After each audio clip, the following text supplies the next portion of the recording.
దేవుని పరిశుద్ధ నామానికి మహిమ కలుగును గాక. శక్తి కలిగిన యేసుక్రీస్తు ప్రభువారి నామములో మీ అందరికీ శుభాలు తెలియజేస్తున్నాను. దేవుని వాక్యంలో ఉండి ఒక చక్కని మాటను మనం అందరం కలిసి చదువుకుందాం. ఫిలిప్పీ పత్రిక 3వ అధ్యాయము 13-14 వచనాలు. Philippians chapter 3 versus 13 and 14. సహోదరులారా, నేను ఇదివరకే పట్టుకొని ఉన్నానని తలంచుకొనను. అయితే ఒకటి చేయుచున్నాను, వెనుక ఉన్నవి మరచి ముందున్న వాటి కొరకు వేగిరపడుచు క్రీస్తు యేసునందు దేవుని ఉన్నతమైన పిలుపునకు కలుగు బహుమానము పొందవలెనని గురి యొద్దకే పరిగెత్తుచున్నాను. చిన్న ప్రార్థన చేసుకుందాం. పరిశుద్ధ ప్రేమ కలిగిన తండ్రి, నీకు స్తోత్రాలు. సత్యమైన నిత్య జీవాన్ని ఇచ్చే నీ మాటలను బట్టి వందనాలయ్యా. నీ మాటల ద్వారా నన్ను మమ్మలను బలపరచండి, నీ కృపలో స్థిరపరచండి. యేసు నామమున ప్రార్థిస్తున్నాం తండ్రి, ఆమెన్.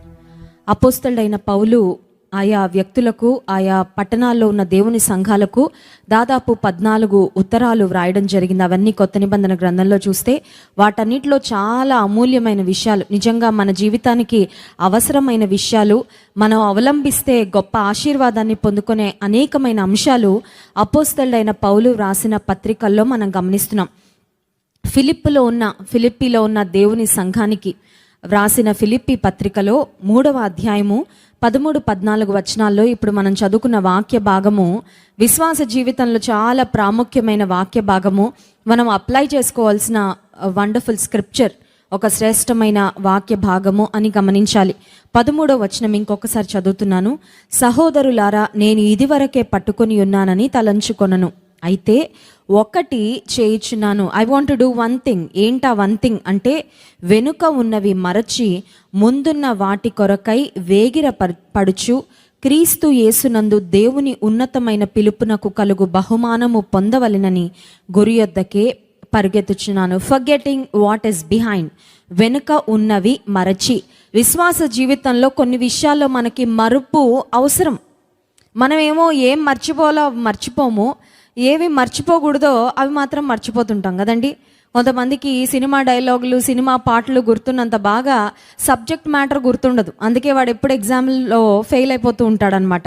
లేకపోతే లెక్చరర్స్ దగ్గర, టీచర్స్ దగ్గర ఎప్పుడు తిట్టించుకుంటూ ఉంటాడు. ఇతరుల నుంచి పొందుకున్న మేళ్ళు మనకు గుర్తుండవు, బట్ వారు మనకి ఏదైనా కీడు చేస్తే చాలా బాగా గుర్తుపెట్టేసుకుంటాం. దేవుడు చేసిన మేలులు ఎన్నో ఉంటాయి, కానీ చాలాసార్లు అవన్నీ మర్చిపోతాము. బట్ ఏదైనా కష్టం వస్తే, ఏదైనా నష్టం వస్తే అది ఎలా అంటే ఒక రాతి మీద వ్రాయబడిన రాతలాగా. చూడండి, రాతలు, గాల్లో రాసే రాతలు అసలు అప్పుడే డిసపియర్ అయిపోతాయి. ఇసుక మీద రాసే రాతలు సముద్రపు అలలు వచ్చి వాటిని వాష్ అవే చేసినప్పుడు వెళ్ళిపోతుంటాయి. నీటి మీద రాతలు కూడా అంతే, ఈజీగా డిసపియర్ అయిపోతాయి. కానీ రాతి మీద రాసే రాతలు, ఫర్ ఎగ్జాంపుల్, ఎవరైనా మరి చనిపోయినప్పుడు వారి బాడీ పెట్టిన తర్వాత, బరియల్ చేసిన తర్వాత ఎపిటాఫ్ అంటారు. అంటే వారి సమాధి మీద ఒక రాయి ఉంటుంది, దాని మీద కొన్ని మాటలు, inscription on the tomb stone, కొన్ని మాటలు రాయిస్తారు. దాన్ని ఎపిటాఫ్ అంటూ ఉంటారు. అందులో వారి పుట్టుక సంవత్సరం తర్వాత, వారు ఎప్పుడు దేవుని సన్నిధికి వెళ్ళిపోయారు, వారి జీవితాన్ని గురించి కొన్ని మాటలు అవన్నీ రాస్తూ ఉంటారనమాట.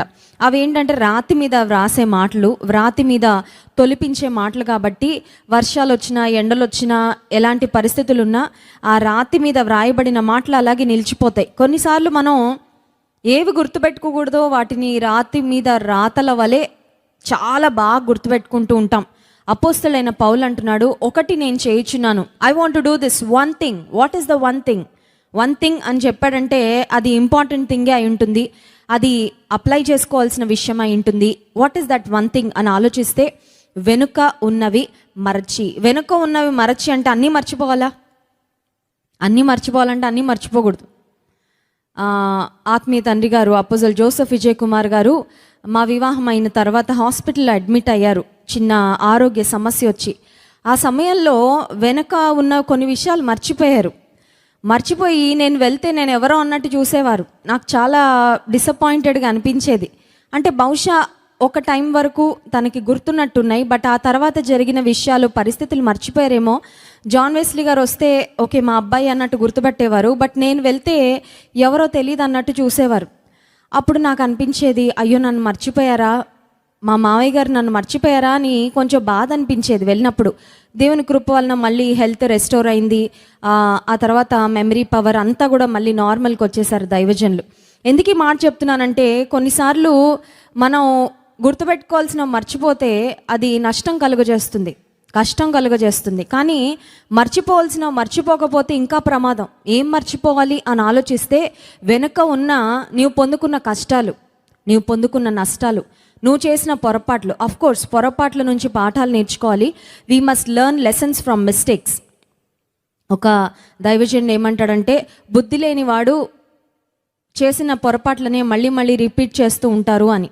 Only fools repeat mistakes. బుద్ధిహీనులు చేసిన పొరపాట్లే మళ్ళీ మళ్ళీ మళ్ళీ మళ్ళీ చేస్తూ పొందిన నష్టాన్ని మళ్ళీ పొందుకున్న అవమానాలే మళ్ళీ పొందుకుంటూ, ఎలా అంటే వాళ్ళు పడి లేస్తూ ఒక రిపిటేటివ్ ప్యాటర్న్ లాగా వారి జీవితంలో ముందుకు వెళ్ళిపోతుంటారు. తెలివి లేని వారు, బుద్ధిహీనులు. కానీ దేవుని వాక్యం సెలవిస్తుంది, మనందరం బుద్ధిమంతులం. బండ మీద మన కుటుంబాన్ని, మన జీవితాల్ని కట్టుకున్న వారం కనుక, క్రీస్తు మాటల మీద, దేవుని వాక్యం మీద మన జీవితాన్ని కట్టుకున్న వారం కనుక మనం బుద్ధిమంతులం. We are wise people. అయితే వైజ్ పీపుల్గా ఉన్నప్పుడు కూడా కొన్నిసార్లు మనం ఏం చేస్తుంటామంటే, గతంలో జరిగిన మిస్టేక్స్ మళ్ళీ మళ్ళీ జ్ఞాపకం చేసుకుంటూ ఎందుకు అలా చేశానంటే it's okay, it has happened. అయిపోయిన దాని గురించి నువ్వు ప్రతిరోజు ఒకసారి జ్ఞాపకం చేసుకొని బాధపడితే, is it going to help you in anyway? Is it going to benefit you in anyway? గతంలో జరిగిన పొరపాటును గురించి మళ్ళీ మళ్ళీ మళ్ళీ మళ్ళీ మాట్లాడుకొని, చెప్పుకొని, ధ్యానం చేసుకొని, మైండ్లో ఆ సీన్ అంతా మళ్ళీ ప్లే చేసుకొని, బాధపడుతూ, ఏడుస్తూ, ఆరోగ్యం పాడు చేస్తూ ఉంటే దానివల్ల ఏమైనా ప్రయోజనం లేదు. బైబిల్ గ్రంథంలో మనం గమనించినట్లయితే, యోసేపుకు తన అన్నలు గొప్ప అపకారం చేశారు, గొప్ప కీడు చేశారు. అంత గొప్ప కీడు చేసిన తర్వాత యోసేపును దేవుడు అన్నలకి, కుటుంబానికి దూరంగా ఐగుప్తు దేశాన్ని తీసుకొని వెళ్తే, ఇంకా యోసేపు మనసులో అన్నలు చేసిన కష్టం మళ్ళీ రివైండ్ రీప్లే చేసుకుంటూ కూర్చోలేదండి. Hallelujah. He forgot everything his brothers did to him. తన సహోదరులు తనకేం చేశారో అవన్నీ యోసేపు మర్చిపోయాడు. ఒకవేళ మర్చిపోకుండా, నా అన్నలు నన్ను ఇలా చేశారు, గోతిలో వేశారు, ఇలా తిట్టారు, అలా కొట్టారు, లేకపోతే ఇలా అవమానకరంగా మాట్లాడారు, మా తండ్రికి నా మీద ఇలా చెప్పారు, అలా చెప్పారని వాటి గురించి మళ్ళీ మళ్ళీ జ్ఞాపకం చేసుకుంటూ ఉండుంటే బహుశా యోసేపు అంత ఉన్నతమైన స్థానానికి ఐగుప్తు దేశంలో వెళ్ళలేకపోయేవాడు ఖచ్చితంగా. బైబిల్లో మనం గమనించినట్లయితే ఆదికాండము 41వ అధ్యాయము 50వ వచనంలో, దేవుడు యోసేపును ప్రేమించి ఆసెనతు అనే ఒక మంచి భార్యని ఇచ్చిన తర్వాత యోసేపుకి 2 కుమారులు పుడతారు. 2 కుమారులు పుట్టిన సందర్భంలో, when it was time for him to select names, వారిద్దరికి పేర్లు పెట్టాల్సిన సమయంలో యోసేపు ఏం చేశాడో ఒకసారి ఆలోచిద్దాం. కరువు సంవత్సరములు రాక మునుపు యోసేపుకు 2 కుమారులు పుట్టిరి. ఓను యొక్క యాజకుడైన పొతిఫెరా కుమార్తెగు ఆసెనతో అతనికి వారిని కనెను. అప్పుడు యోసేపు, దేవుడు నా సమస్త బాధను, నా తండ్రి ఇంటి వారిని అందరినీ నేను మరచిపోనట్లు చేసినని చెప్పి తన జ్యేష్ఠ కుమారునికి మనష్షే అను పేరు పెట్టెను. తరువాత అతడు, నాకు బాధ కలిగిన దేశమందు దేవుడు నన్ను అభివృద్ధి పొందించినని చెప్పి రెండవ వానికి ఎఫ్రాయిము అని పేరు పెట్టాను. మొదటి కుమారునికి మనష్షే అని పేరు పెట్టాడు. మనష్షే అంటే మరచిపోవుట, ఫర్గెటింగ్ అనే మాట వాక్యంలో గమనిస్తున్నాం. కొడుకు పుట్టగానే ఏమన్నా పెట్టుకోవచ్చు పేర్లు కదండి. కొంతమంది all kinds of crazy names పెడతా ఉంటారు. లేకపోతే కొంతమంది ఆ టైంలో ఫేమస్ నేమ్స్ ఏంటి, ఈ కాలంలో ఎక్కువ పాపులర్గా పెట్టుకుంటున్న పేర్లు ఏంటి, ఫ్యాన్సీగా ఉండే నేమ్స్ ఏంటి అని కొంతమంది పెడుతూ ఉంటారు. ఫ్యాన్సీ నేమ్స్ పెట్టడం కన్నా మీనింగ్ఫుల్ నేమ్స్ పెట్టడం చాలా ఇంపార్టెంట్. ఎందుకంటే బైబిల్లో కూడా మనం చూస్తే పెట్టబడిన పేర్లకు మనుషుల జీవితాలకు చాలా దగ్గర సంబంధం ఉన్నట్లు అనేక సందర్భాల్లో మనం గమనిస్తూ ఉంటాం. యోసేపు తన పెద్ద కుమారుడైన మనష్షేకు పేరు పెట్టాడు. మనష్షే అంటే అర్థం ఏంటంటే మర్చిపోట. ఏం మర్చిపోయాడు అని ఆలోచిస్తే, దేవుడు నా సమస్త బాధను, నా తండ్రి ఇంటి వారిని అందరినీ నేను మరచిపోవునట్లు చేశాను. God has made me forget all my pain. నీకు తెలుసా, నీకు కష్టం నష్టం వచ్చిన తర్వాత ఆ కష్టాన్ని, నష్టాన్ని, ఆ బాధను ఈజ్ చేయడానికి, అంటే మర్చిపోవడానికి దేవుడు కొన్ని మేళ్ళు నీ జీవితంలో చేస్తాడు. కీడు ఒకవేళ అనుమతించినా కీడు వెనకాల ఆశీర్వాదం పంపిస్తాడు. So that blessing is like an ointment to the wound అనమాట. అంటే నీకు అయిన గాయానికి పైన ఒక పెయిన్ బామ్ లాగా, ఒక సూదింగ్ ఆయింట్మెంట్ లాగా. ఇప్పుడు దేవుడు నిన్ను ఆశీర్వాదం అనే ఆయింట్మెంట్ నీకైన గాయానికి, కష్టానికి, నష్టానికి పూసిన తర్వాత నువ్వు మళ్ళీ ఆ గాయాన్ని రేపుకుంటున్నావు అనుకోండి, అది ఎలా ఉంటుంది? దట్స్ క్రేజీ కదా, పిచ్చితనం అది. కొంతమంది అలాగే ఉంటారు.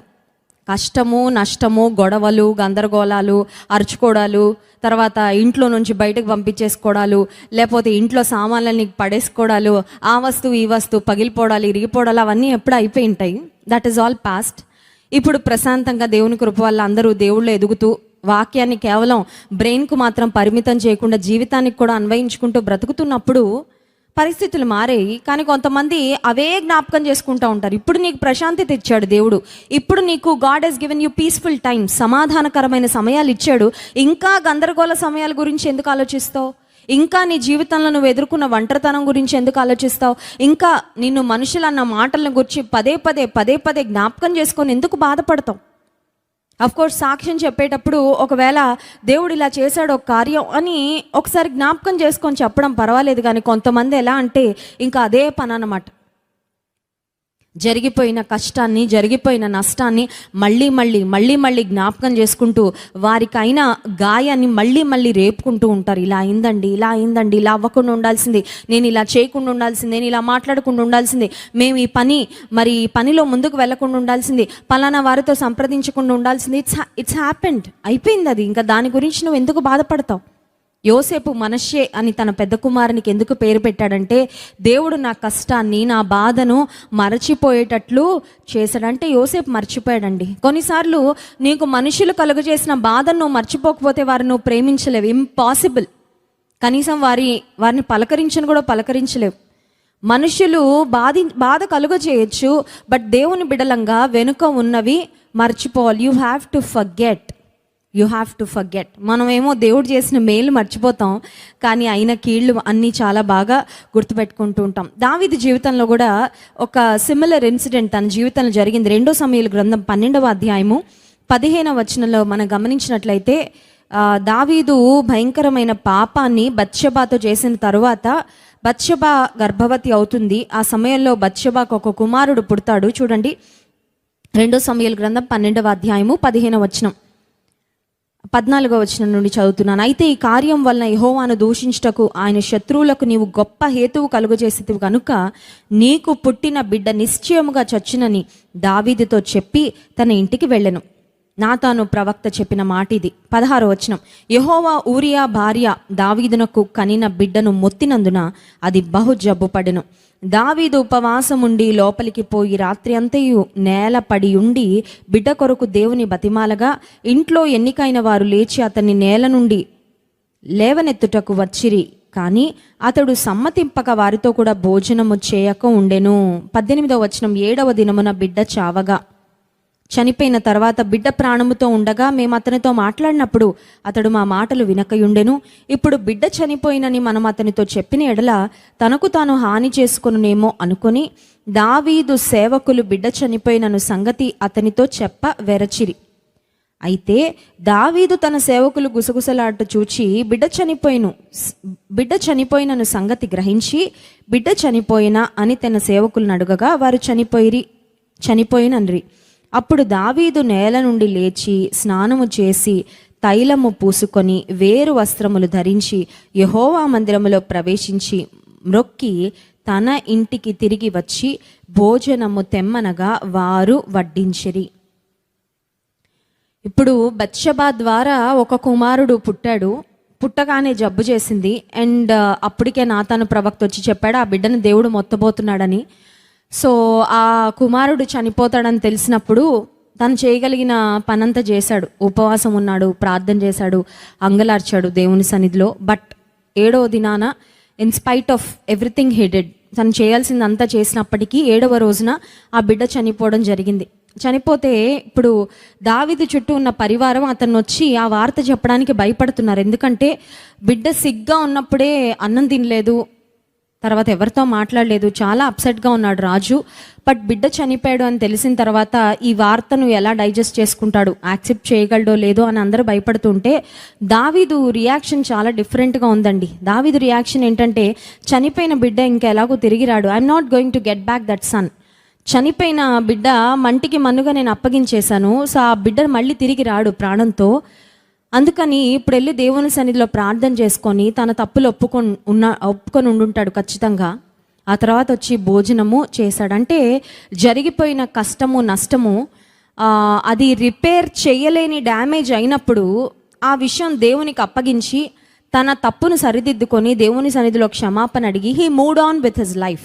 ఎందుకు ఈ మాట చెప్తున్నానంటే, చాలామంది తమ జీవితాల్లో అనుకోని కొన్ని సంఘటనలు, అనుకోని కొన్ని దుర్ఘటనలు జరిగినప్పుడు ఆ పాస్ట్లో, అంటే ఒకవేళ తమ వారిని పోగొట్టుకొని ఉంటే ఆ బాధ అది మాటల్లో వర్ణించలేనిది. Losing a loved one is the greatest pain. ప్రేమించిన వారిని కోల్పోవడం అనేది అసలు జీవితంలో భరించలేనంత బాధ. అది మానసికంగా చాలా కృంగిపోతారు. బట్ దేవుని సన్నిధికి వెళ్ళిపోయిన వారు మళ్ళీ తిరిగి రారు. లేకపోతే జరిగిపోయిన ఏ కార్యమైనా సరే అది మళ్ళీ మనం వెనక్కి వెళ్ళి కాలంలో మనం దాన్ని మార్చుకోలేం. ఇప్పుడు చేయాల్సింది ఏంటి అంటే, దేవునికి నీ స్థితిగతులను, నీ పరిస్థితులను అప్పగించుకొని you have to move forward. పాస్ట్లో, గతంలో స్టక్ అయి ఉండలేవు కదా, ఎందుకంటే కాలం ఎవరి కోసం ఆగదు. పరిస్థితులు of course something unfortunate has happen, అనుకోని జరగరాని సంఘటన ఏదో జరిగింది. అయితే దాని దగ్గర కూర్చొని ఇంకా అక్కడే నువ్వు ఉండిపోతే you have to move on with your life. నీ జీవితం, నీ కాలం గడిచిపోద్ది కదా. నువ్వు చేయాల్సిందేదో ఈ లోకంలో చేయాలి. ఇప్పుడు దావీదు కుమారుడు తనను విడిచిపెట్టి వెళ్ళిపోయాడని ఇంకా నేను బ్రతకడం ఎందుకని అనుకోలేదు. దావీదు జీవితం పట్ల దేవునికి ఒక ఉద్దేశం ఉంది. దావీదు బ్రతకాలి దేవుని కోసం. దావీదు చేయాల్సిందేదో దేవుని కొరకు చేయాలి. దావీదు తన ఆఖరి క్షణం వరకు, దావీదుకు దేవుడు ఆయుష్ పెట్టినంత కాలం దేవుని కొరకు బ్రతకాలి. కొంతమంది తమ స్వంత వారిని పోగొట్టుకొని దుఃఖంలో ఉన్నప్పుడు వారిని ఆదరించాలని మరి ఫోన్ చేసి మాట్లాడుతున్నప్పుడు వారు చెప్పే మాటలు వింటుంటే చాలా బాధ అనిపిస్తుంది. వారు ఏమంటున్నారంటే, అసలు బ్రతకాలని లేదమ్మా. మా వారిని పోగొట్టుకున్న తర్వాత, మా సొంత కుమారుణ్ణి పోగొట్టుకున్న తర్వాత, భర్తను కోల్పోయిన తర్వాత, లేకపోతే కుటుంబ యజమానుని కోల్పోయిన తర్వాత ఇంకా బ్రతకాలని అనిపించడం లేదు, ఈ బ్రతుకుకు అర్థం ఉందని అనిపించడం లేదని. దేవుని సన్నిధికి ఒక్కసారి వెళ్ళిపోయిన వారిని మళ్ళీ తీసుకురాగలమా? We cannot call them back, we cannot bring them back. ఎందుకంటే ఒకటే జీవితం, ఒకటే జన్మ. దేవుని వాక్యం ప్రకారం ఒకటే జన్మ, ఒకటే జీవితం, ఓన్లీ వన్ లైఫ్. ఒకవేళ మీ వారిని, మీరు ప్రేమించిన వారిని ప్రభు తన సన్నిధికి పిలుచుకొని ఉంటే, దుఃఖం ఉంది, బాధ ఉంది, వేదన ఉంది, అది ఖచ్చితంగా ఎవరు హీల్ చేయలేరు, కానీ దేవుడు హీల్ చేయగలడు. ఎందుకంటే గాయము మాన్పు వాడు అని వాక్యంలో వ్రాయబడి ఉంది. కాబట్టి దేవుని సన్నిధిలో ఆయన ఆదరణ కొరకు ఆయన వైపు చూస్తే ఆయన తప్పకుండా ఆ పెయిన్ని, ఆ వూండ్ని హీల్ చేయడానికి దేవుడు తప్పకుండా తన కృపను అనుగ్రహిస్తాడు. చాలాసార్లు తమ వారిని ఎవరైనా కోల్పోతే చుట్టూ కుటుంబీకులు, బంధువులు చాలా కన్నీరు కారుస్తుంటారు. కానీ ఇంట్రెస్టింగ్ థింగ్ ఏంటంటే, దేవుని రాజ్యానికి వెళ్ళిపోయిన వారికి ఆ కన్నీరు ఉండదు. అయ్యో నా వారిని విడిచిపెట్టి వెళ్ళిపోయినానే, ఆ దేవుని సన్నిధికి వెళ్ళిపోయిన ఆత్మకి ఇంకా ఫీలింగ్స్ ఉండవండి. సో వాళ్ళకి అయ్యో ఇక్కడ వదిలిపెట్టి వెళ్ళిపోయానే, ఈ పరిస్థితి ఏంటి, వాళ్ళని విడిచి ఎలా ఉండగలను అనే భావన వారికి ఉండదు. ఎందుకంటే పరలోక రాజ్యాన్ని గురించి ప్రకటన గ్రంథం 21వ అధ్యాయము 4వ వచనంలో ఒక మాట రాయబడి ఉంది చూడండి. Revelation chapter 21 verse 4.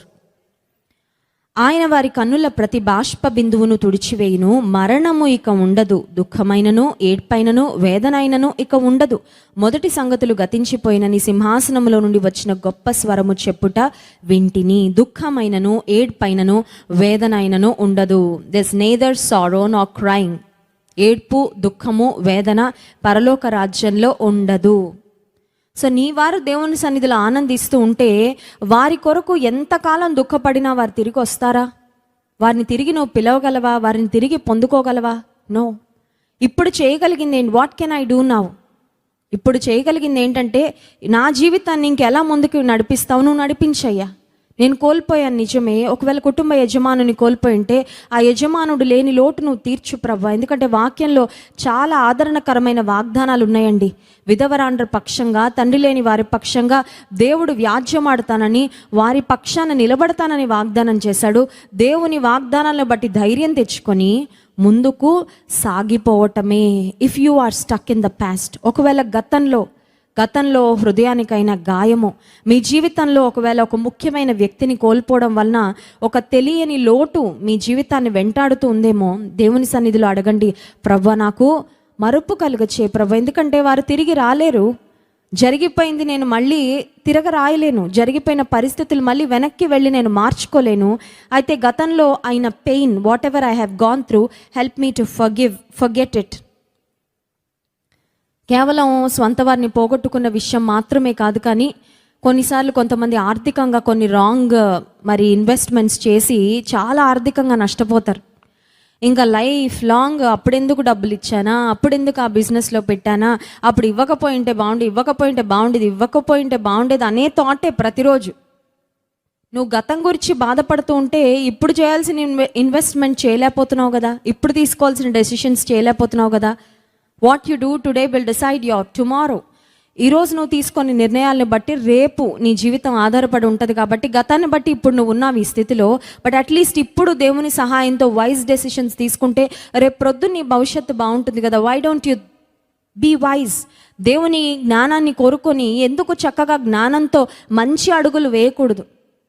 అపోస్తలుడైన పౌలు అంటున్నాడు, వెనుక ఉన్నవి మరచి ముందున్న వాటి కొరకు నేను వేగిరపడిపోతాను. గతంలో నీకు అయిన గాయాలు, నీవెదుర్కొన్న అవమానాలు, నీవెదుర్కొన్న నిందలు, బహుశా నీవెదుర్కొన్న హింసలు, నీవు చేసిన పొరపాట్లు, నీ యొక్క తప్పిదాలు, నీ యొక్క కష్టాలు, నీవు కోల్పోయినవి ఏమైనప్పటికీ దేవుని వాక్యం మనల్ని హెచ్చరిస్తుంది. రాత్రికాల సమయంలో వెనుకున్న మరచి ముందున్న వాటి కొరకు వేగిరపడదాము.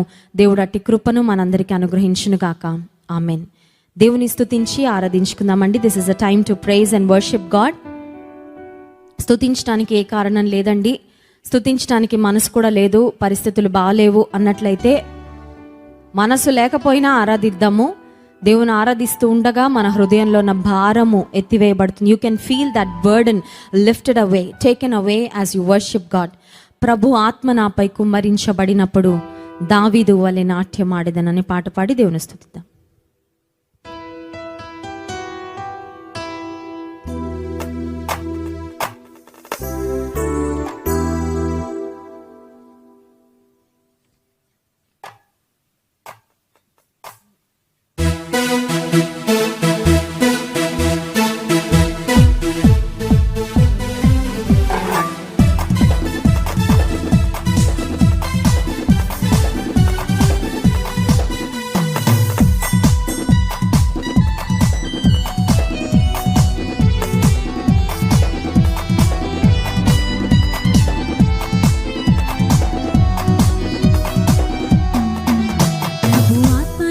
కుమ్మరించబడినప్పుడు దావీదు వలె నాట్యమాడెదన్. ప్రభు ఆత్మ నాపై కుమ్మరించబడినప్పుడు దావీదు వలె నాట్యమాడెదన్. నేను నాట్యమాడెదన్, దావీదు వలె నాట్యమాడెదన్. నేను నాట్యమాడెదన్, దావీదు వలె నాట్యమాడెదన్. ప్రభు ఆత్మ నాపై కుమ్మరించబడినప్పుడు దావీదు వలె కీర్తించెదను. ప్రభు ఆత్మ నాపై కుమ్మరించబడినప్పుడు దావీదు వలె కీర్తించెదను. నేను కీర్తించెదను, దావీదు వలె కీర్తించెదను. నేను కీర్తించెదను, దావీదు వలె కీర్తించెదను. ప్రభు ఆత్మ నాపై కుమ్మరించబడినప్పుడు దావీదు వలె స్తుతించెదను. ప్రభు ఆత్మ నాపై కుమ్మరించబడినప్పుడు దావీదు వలె స్తుతించెదను. నేను స్తుతించెదను, దావీదు వలె స్తుతించెదను. నేను స్తుతించెదను, దావీదు వలె స్తుతించెదను. హల్లెలూయా. ఆఖరు మాట అందరం కలిసి ఇంకొకసారి పాడుకుందాం. ప్రభు ఆత్మ నాపై కుమ్మరించబడినప్పుడు నేను స్తుతించెదను. I will praise god at all times. అందరం చప్పట్లు కొడుతూ, గృహాల్లో ఉన్నవారు కూడా చప్పట్లు కొడుతూ హృదయపూర్వకంగా దేవుని ఆరాధిద్దాం.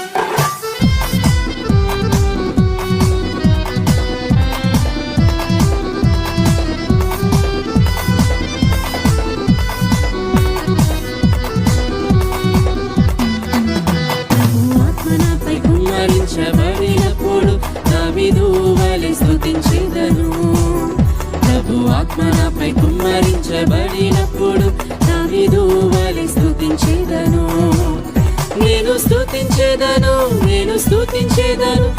దావీదు వలె స్తుతించెదను నేను స్తుతించెదను నేను స్తుతించెదను దావీదు వలె స్తుతించెదను హల్లెలూయా.